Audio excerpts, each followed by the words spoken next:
I was just enjoying myself at Pumpkin Fest when I was kidnapped by agents of the state. My property was stolen from me, and I was put in a cage for almost 2 days. This was in violation of my natural rights, my right to life, liberty, and property, and my rights as a sovereign individual. And it was also in violation of Article 2 of the New Hampshire Constitution, which states that all men have certain natural, essential, and inherent rights, among which are the enjoying and defending life, liberty, and property, or, acquiring, possessing, and protecting property, and in a word, of seeking and obtaining happiness. Okay, well, let me ask you a simple question. If it's against the law to be in possession of marijuana in the state of New Hampshire, do you think you have the right to possess it? Yes, the law is in violation of both my natural rights as a sovereign individual and in violation of the Constitution of New Hampshire. It's in violation of Articles 2, 4, 5, 6, and Article 10, which is the right of revolution.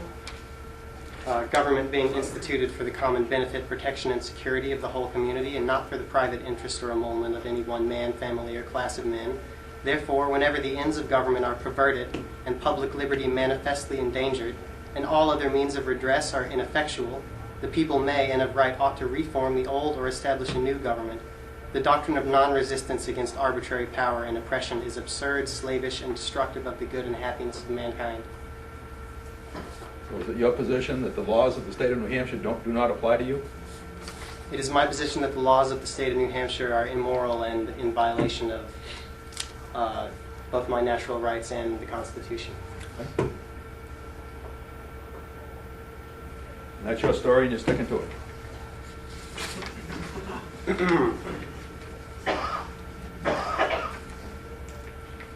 In addition, I'd like to draw the court's attention to Article 18 of the New Hampshire Constitution, which states that all penalties ought to be proportioned to the nature of the offense.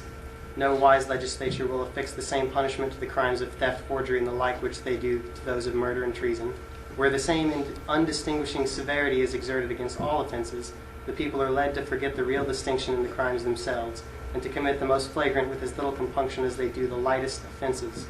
For the same reason, a multitude of sanguinary laws is both impolitic and unjust, the true design of all punishments being to reach and not to exterminate mankind.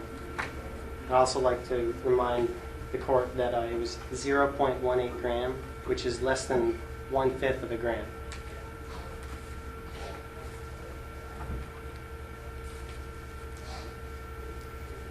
That's it for now. Okay.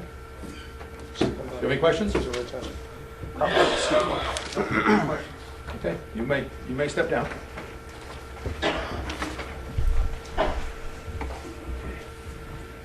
Does Mr. Pierce have any further evidence?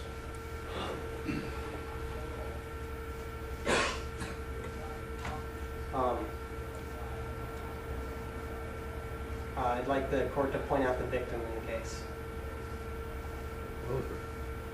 Certain crimes that are victimless. These laws were pertaining to marijuana was passed for protection of society because somebody in their infinite wisdom just thought that possession of marijuana was a crime.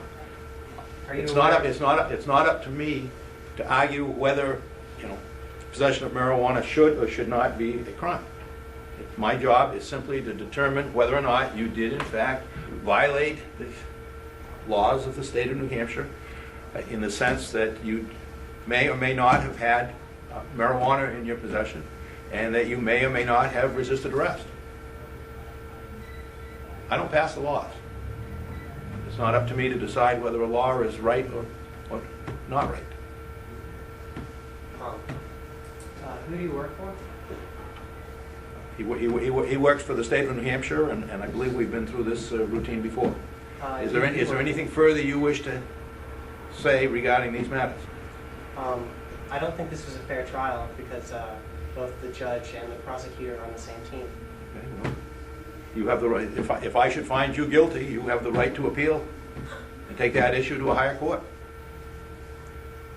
Nothing further. Okay. Based on the evidence before me, I do find that you had marijuana in your possession.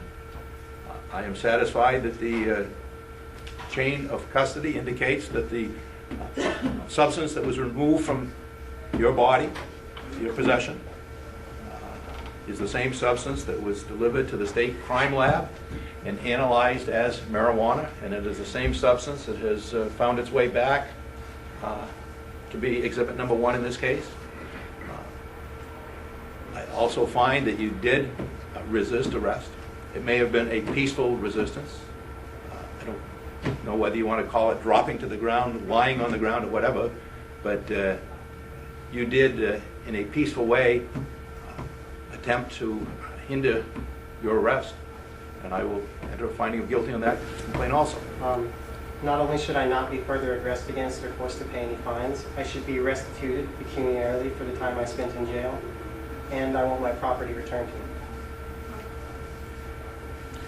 When you say your property, you mean your state's exhibit Yes. 1?